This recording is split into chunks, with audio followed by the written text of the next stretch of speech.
When you're ready to move to a new city and you're trying to choose where to live, you can have good urbanism, you can have sunny weather, and you can have housing affordability, but you kind of have to pick two. Well, today we're going to do something a little different to see how close we can get to having all three, and it's coming up next. This is CityNerd, weekly content on cities and transportation. Viewer-suggested topics always welcome, including this one from my Patreon in response to one of my Affordable Urbanism videos. Hi, Mr. Nerd. Would you consider doing a West Coast version of these Affordable Urbanism videos? Whenever you add a cost of living metric, it basically just signals that there won't be any California or Washington on the list. A lot of people are willing to pay a premium to live in California, and incomes scale somewhat with cost of living, so I don't think the audience would be too limited. Do incomes really scale though? Cost of living and wages in a region usually do move in the same direction, but ask a school teacher in the Bay Area if their income scales. So one of the big themes of this channel is that the places that are walkable and have good urbanism, however you define it, tend not to be affordable. And the hidden gems you find are almost always in places with terrible weather. And my slightly tone-deaf answer to that has always been, the weather in those cities is tolerable most of the year. And with the money you save, you can just go to Mexico in the winter. This is pretty disingenuous on my part, though. You would think, as someone who grew up in Seattle and lived in Portland for a long time, I'd be acclimated to the rain like a true Pacific Northwesterner. But the truth is, as great as the weather is in that region in the summer, the 6 to 8 months of drizzly winter really wore on me year after year. I don't want to try to pathologize it by calling it seasonal affective disorder, but let's just say gray skies and near continuous precipitation don't do much for my day-to-day frame of mind. So yes, people will pay a premium to live in a place that has weather and walkability. I mean, you can be forgiven for wondering, what's the point of quote-unquote good urbanism if it just sucks to be outside?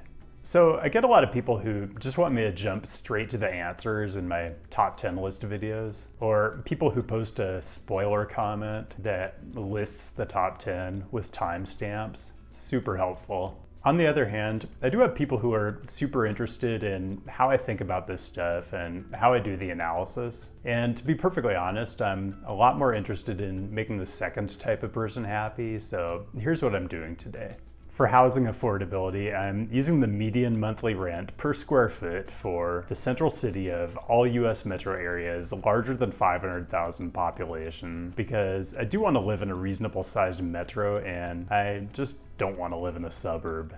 I talked about the Dwellsy dataset in a recent video where I looked at affordable urbanism by zip code, and this time I just aggregated it by city. For urbanism, I kept it pretty simple. I took walk score, transit score, and bike score ratings, and I just averaged them to make an urbanism score for each city.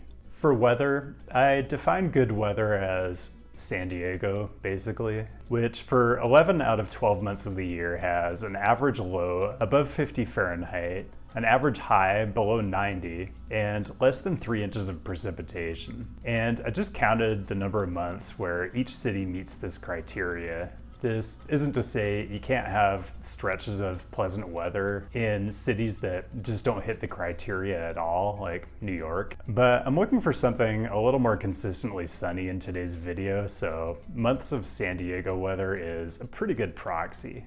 And here's a shocker, I'm not going to make a top 10 list out of this one, or even a tier list. Instead, I want to talk about an analytical framework that's sometimes called multi-objective optimization or multi-criteria analysis, but which I'm just going to call Pareto efficiency. It's all about assessing trade-offs, and the idea in this case is, across the 3 variables or dimensions I'm using, I'm going to show you cities where you can't improve on any single dimension by choosing a different city without degrading another dimension. So, for example, Oakland is actually a Pareto efficient city in this analysis. With 8 months of San Diego weather a year, you can't find a cheaper city that has the same weather or better without sacrificing on urbanism, and you can't find a city with better urbanism without sacrificing on affordability. And in some cases, you have to sacrifice on both.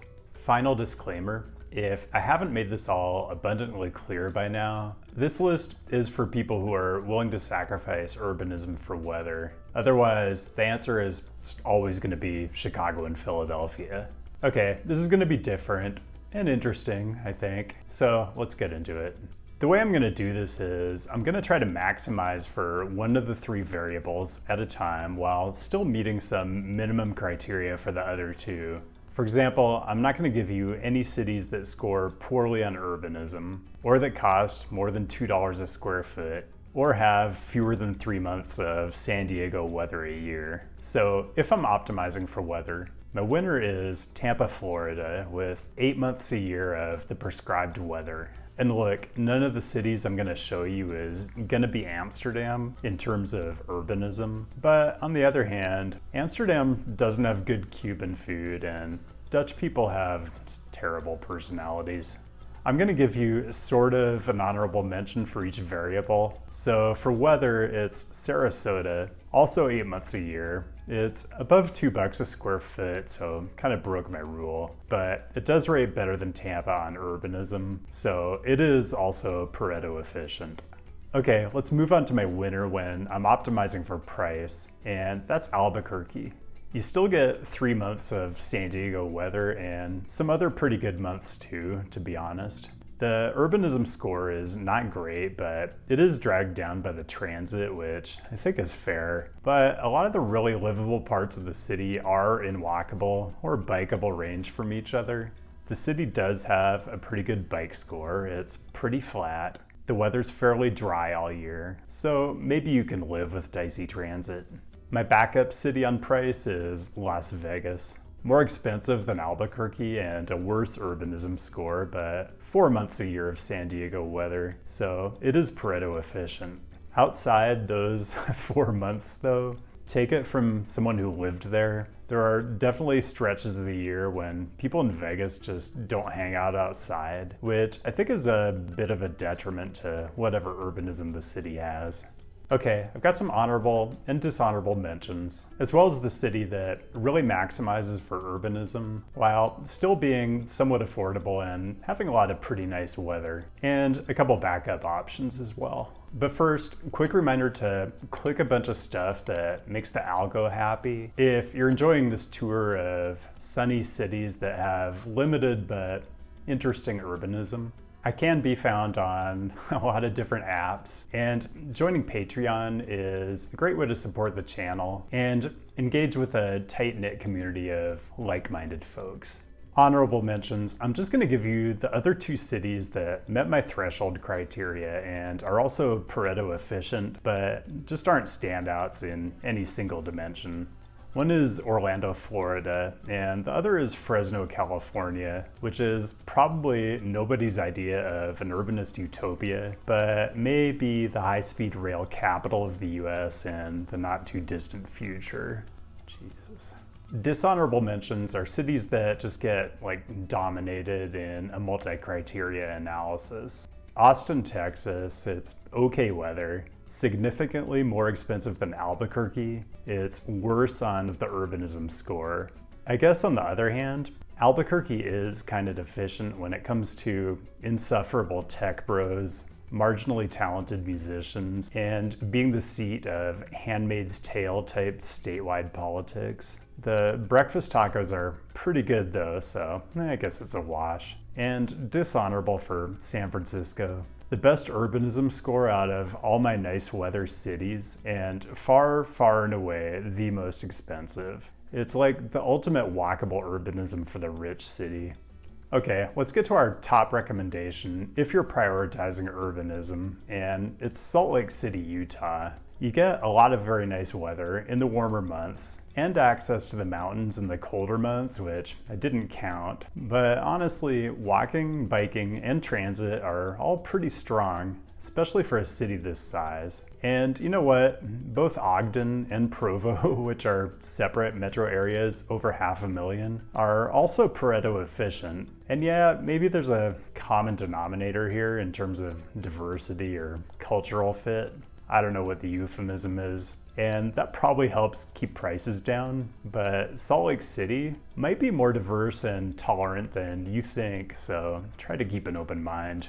My backup plan for maximizing this criterion is Spokane, Washington, which I would not have expected, say, 10 years ago, but there is a lot of urbanism activist energy there right now, and it is in a state where you can expect a bit more progressiveness and tolerance in the politics, although it is kind of close to northern Idaho, so don't get carried away.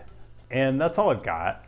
Thanks for joining today, and thanks to the patrons. I've got more on-location videos coming. Montreal, Portland, and Seattle are already booked, and the direct support really helps make that happen. Keep the great topic suggestions coming. I'll be back with a new installment next week, and I'll see you then.